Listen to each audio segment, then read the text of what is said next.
ಶ್ರೀ ಗುರುಭ್ಯೋ ನಮಃ. ನಮಸ್ಕಾರ ಸ್ನೇಹಿತರೆ, ನಮ್ಮ ಸುಧ್ಯಾನಕ್ಕೆ ಆತ್ಮೀಯ ಸ್ವಾಗತ. ಮಹಾಭಾರತದ ಪಾತ್ರ ಸಂಗತಿಗಳಲ್ಲಿ ಅಗ್ನಿವೇಶ ಪಾತ್ರವನ್ನು ಒಂದಿನಿತು ತಿಳಿಯುವ ಪ್ರಯತ್ನ.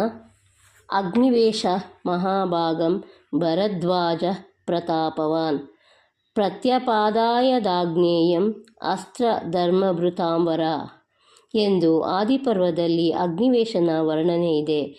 ಅಗ್ನಿವೇಶನು ಧರ್ಮರಕ್ಷಕರಲ್ಲಿ ಶ್ರೇಷ್ಠನಾಗಿದ್ದನೆಂದು ತಿಳಿದುಬರುತ್ತದೆ. ಈತನು ತಪಸ್ವಿ. ಭರದ್ವಾಜರ ಬಳಿ ಶಿಷ್ಯವೃತ್ತಿ ಸ್ವೀಕರಿಸಿ ಚತುರ್ವೇದಗಳನ್ನು ಸಮಗ್ರವಾಗಿ ಅಧ್ಯಯನ ಮಾಡಿದ. ಅವನ ಗುರು ಸೇವೆಗೆ ಮೆಚ್ಚಿ ಪ್ರತಾಪಶಾಲಿಯಾದ ಭರದ್ವಾಜ ಮಹರ್ಷಿ ಮಹಾಭಾಗ್ಯಶಾಲಿಯಾದ ಅಗ್ನಿವೇಶನಿಗೆ ಆಗ್ನೇಯಾಸ್ತ್ರವನ್ನು ಕರುಣಿಸಿದ್ದ.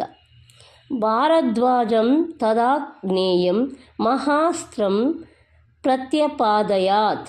ಅಗ್ನಿವೇಶನು ಈ ಬ್ರಹ್ಮಶಿರೋಸ್ತ್ರ ಆಗ್ನೇಯಾಸ್ತ್ರವನ್ನು ದ್ರೋಣರಿಗೆ ಕೊಟ್ಟನಂತೆ.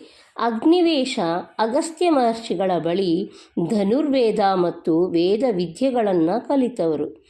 ಎಲ್ಲ ಬಗೆಯ ಅಸ್ತ್ರ ಆಯುಧಗಳ ಪ್ರಯೋಗಗಳಲ್ಲಿ ಮಹಾನಿಪುಣರಾಗಿದ್ದರು. ಭಾರದ್ವಾಜರು ತಮ್ಮ ಮಗ ದ್ರೋಣರನ್ನು ವಿದ್ಯಾರ್ಜನೆಗಾಗಿ ಈ ಅಗ್ನಿವೇಶ ಮುನಿಯ ಬಳಿಗೆ ಕಳಿಸಿದ್ದರು. ಅಗ್ನಿವೇಶನಿಗೆ ದ್ರೋಣರೇ ಅಲ್ಲದೆ ದ್ರುಪದರ ಪಾಂಚಾಲ ಪುತ್ರನು ಶಿಷ್ಯನಾಗಿದ್ದ. ಪಾಂಚಾಲ ರಾಜ್ಯದ ಒಡೆಯನಾಗಿದ್ದವನು ಪೃಷತ ಮಹಾರಾಜ. ಪೃಷತ ಮತ್ತು ಭರದ್ವಾಜರು ಆತ್ಮೀಯ ಗೆಳೆಯರಾಗಿದ್ದರು. ಆದುದರಿಂದ ಮಗನನ್ನು ಭರದ್ವಾಜರ ಸಲಹೆಯಂತೆ ಪೃಷತನು ಅಗ್ನಿವೇಶನ ಬಳಿ ಕಲಿಯಲು ಕಳಿಸಿದ್ದ. ಪೃಷತ ಭರದ್ವಾಜರಂತೆಯೇ ಅವರ ಮಕ್ಕಳಾದ ದ್ರುಪದ ಹಾಗೂ ದ್ರೋಣರು ಕೂಡ ವಿದ್ಯಾಭ್ಯಾಸದ ಕಾಲದಲ್ಲಿ ಆತ್ಮೀಯ ಗೆಳೆಯರಾಗಿದ್ದರು.